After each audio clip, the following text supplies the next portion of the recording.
Bidenomics ploy destroy American energy. $2,800 is how much energy costs spiked for an average family per year, thanks to Bidenomics. While jetting across the country trumpeting the supposed success of Bidenomics, Vice President Kamala Harris had this to say: most Americans are a $400 unexpected expense away from bankruptcy. What's not to love? The White House must not be seeing the same headlines we are about record inflation, declining income, and concerning job trends. President Joe Biden's rampant spending has destroyed the economic comfort and prosperity of the previous administration, something even the most devout anti-Trumpers are becoming nostalgic about as family budgets grow tighter and tighter. Biden erroneously claims that his energy policies are a panacea that will offer Americans the best of both worlds, saving money and protecting the environment. The president has made poor policy choices about many things, but when it comes to energy, he's never been more wrong and has weakened our country in the process. Every second of our lives revolves around energy. It's not just about electricity for our fridges and gas for our cars, although those are significant. We need energy to power the production, manufacturing, packaging, shipping and marketing of every item we purchase. From eggs and aspirin to socks and dish soap, literally everything we use depends on energy. Rising energy costs have been particularly painful.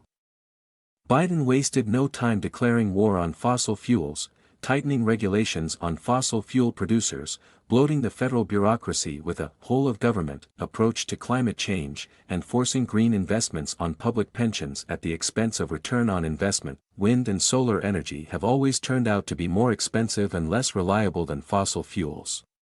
Their environmental record isn't great either. The pro-energy, pro-business policies of the previous administration saved the average family of four an estimated $2,500. Since Biden's inauguration, those savings have been completely wiped out as gas prices have doubled, now costing the average family $2,800 more per year. Environmentalists claim that renewable energy will alleviate all these woes if it can only get the right boost from the government, which, of course, means from us, the taxpayers.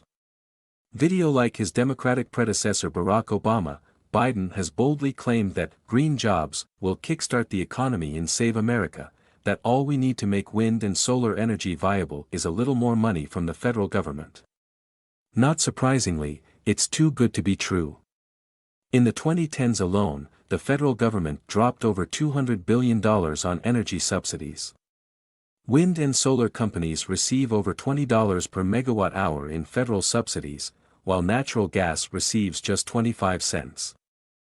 Yet, despite decades and hundreds of billions in financial aid from federal and state governments, renewable energy moved from 3% of our energy supply to just 4%, and enticing more workers to the industry won't solve the problem. The main flaw with green jobs is their inefficient use of the workforce. Energy expert Robert Bryce calls it the iron law of power density, that renewable energy is less useful because it requires vastly more resources than fossil fuels. Bryce means primarily natural resources like mined minerals and land, but the same applies to labor.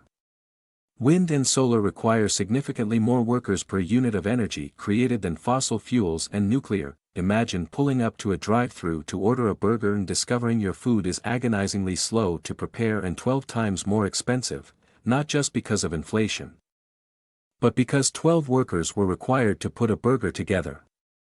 Say one person slices the bun, one person chops onions, another digs pickles out of a jar, and still more workers individually assembling each ingredient.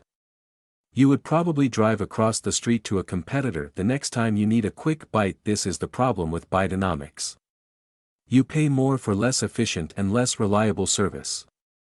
While the president and vice president travel about America touting their plan to create more jobs, it's because renewable energy isn't dense energy or efficient.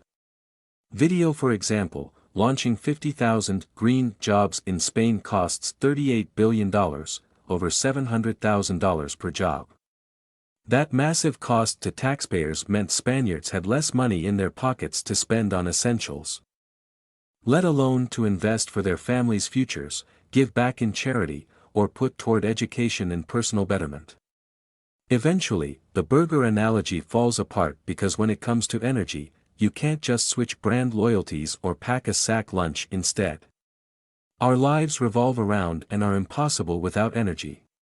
On the long-term scale, propping up unreliable renewable energy and promoting green jobs would cause catastrophic economic fallout and catastrophic attrition from other industries. Bryce means primarily natural resources like mined minerals and land, but the same applies to labor. Wind and solar require significantly more workers per unit of energy created than fossil fuels and nuclear.